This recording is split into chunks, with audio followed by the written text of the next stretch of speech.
এই বিশ্বকাপকে তিনটা স্তরায়ন করা হয়েছে। আপনি দেখেন, প্রথম স্তরায়ন হলো সুপার সিরিজ, যেটা হচ্ছে বটম তিনটা দলকে নিয়ে সুপার সিরিজ হবে, প্রত্যেকে দুইটা করে ম্যাচ খেলবে। দুইটা করে ম্যাচ খেলার পরে কিন্তু ওই তিনটা টিমের মধ্যে একটা টিম কোয়ালিফাই করবে হচ্ছে গ্রুপ রাউন্ডে, অর্থাৎ পরবর্তী যে 12 দলের বিশ্বকাপ হবে যেটা, তার মধ্যে ওই একটা দল ওইখান থেকে ঢুকে, বাকি দুইটা দল কিন্তু দুইটা ম্যাচ খেলে বাদ পড়ে যাবে।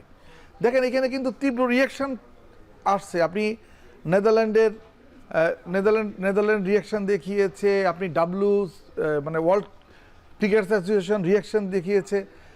আপনি সারা বছরে আপনার ওয়ার্ল্ড কাপ রাউন্ড 2 লিগে ওরা খেলে সেখান থেকে ওরা আপনি ওই তিনটা দল কোয়ালিফাই করবে। সারা বছর খেলতেছে, বিভিন্ন ওদের মধ্যে খেলা হচ্ছে, ফাইনালি ওরা ওইখান থেকে তিনটা দল ওরা ওইখান থেকে নমিনেটেড হবে পরবর্তী রাউন্ডে যাওয়া, মানে ওয়ার্ল্ড কাপে খেলার জন্য। এখন যদি তারা জানে যে আমাদের এই তিনটা দলের মধ্যে দুইটা দলই মাত্র দুইটা ম্যাচ খেলে তাদের বিশ্বকাপ শেষ হয়, বিষয়টা কেমন লাগে না? 12 দলের বিশ্বকাপ পরবর্তী রাউন্ডে যে গ্রুপ রাউন্ডে, সেখানে 2 গ্রুপে 6টা করে টিম খেলবে। 2 গ্রুপে 6টা করে টিম খেলবে। আপনি খেয়াল করে দেখেন, এরপরে হচ্ছে আপনার সুপার 7, অর্থাৎ এই 2 গ্রুপের যে 6টা করে দল, এখান থেকে প্রতি গ্রুপের 3টা করে দল পরবর্তী রাউন্ডে উঠবে আপনার সুপার 7।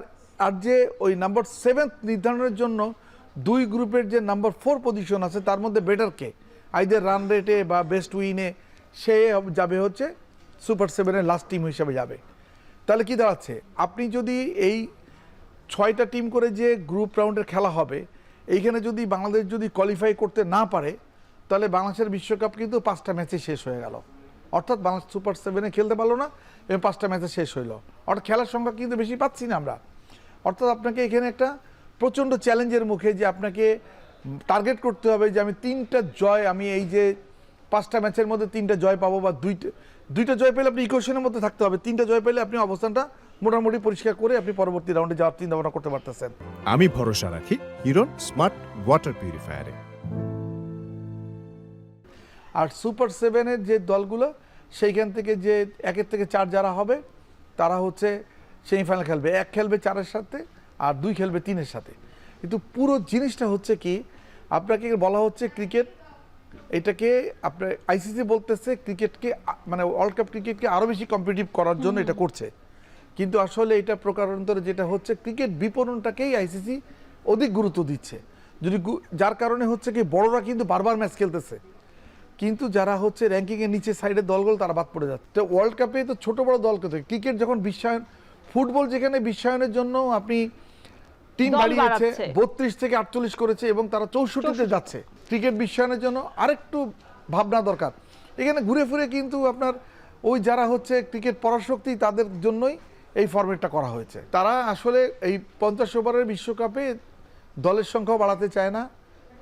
তারপরে আপনার এই জায়গাটা কম্পিটিশনের নামে তারা কয়টা টিমকে, আপনি খেয়াল করে দেখেন, ঘুরে ফিরে কিন্তু আমরা লাস্টে দেখলাম ইন্ডিয়া পাকিস্তানের একটা রাজনৈতিক টানা পড়ে আছে, কিন্তু এশিয়া কাপই বলেন বা ওয়ার্ল্ড কাপে বলেন, আপনি সব লেভেল, ইভেন এজ গ্রুপের ক্রিকেটে পর্যন্ত, মানে অনূর্ধ্ব 19 বিশ্বকাপে পর্যন্ত, বা নারী বিশ্বকাপ ক্রিকেটও কিন্তু তারা এমন একটা গ্রুপিং করে যেখানে ইন্ডিয়া ভারত একই গ্রুপে পড়বে। কারণ ওরা ধরে নেয় যে ইন্ডিয়া পাকিস্তানের খেলাটা একাধিকবার হবে, আগে হচ্ছে গ্রুপ রাউন্ডে হবে এবং পরবর্তীতে যখন উপরের রাউন্ডে যাবে সেইখানেও একটা হবে। অর্থাৎ ইন্ডিয়া পাকিস্তান ম্যাচকে ঘিরে কিন্তু তারা একটা মার্কেটিং, বড় ধরনের মার্কেটিং করতে চায়, কিন্তু তারা কিন্তু বৈরী, এক দল আরেক দেশে যায় না, আরেক দল আরেক দেশে আসে না, এবং তাদের মাঠে যদি খেলা হয় সেটা হাইব্রিড মডেলে নিয়ে যাওয়া হয়। তারপরও কিন্তু গ্রুপ রাউন্ডে এমনভাবে করা হয় এবং পরবর্তী রাউন্ডে এমন করা হয়, ইন্ডিয়া পাকিস্তান বারবার খেলে। আইসিসির এজিএমে এমন একটা সিদ্ধান্ত নেওয়া হলো যে আপনি কেউই প্রস্তুত ছিল না এখানে, যেহেতু তাদের ভোটিং রাইটস বেশি, ভোটিং রাইটসের জন্য সিংহভাগ আপনার কণ্ঠভোটে হ্যাঁ ধ্বনি দেওয়ার জন্য এটা পাস করে গেছে। কিন্তু আসলে এখানে বঞ্চিত করা হয়েছে যে আইসিসির যে আপনার যে অ্যাসোসিয়েট মেম্বাররা প্রচণ্ড ক্ষুব্ধ হয়েছে বিষয়টায়। আর আপনি যে ওয়ার্ল্ড ক্রিকেটার্স অ্যাসোসিয়েশনের যে স্টেটমেন্টটা, এই স্টেটমেন্টেই পরিষ্কার করে দিয়েছে যে আইসিসি কতটা একপেশে সিদ্ধান্ত নিয়েছে।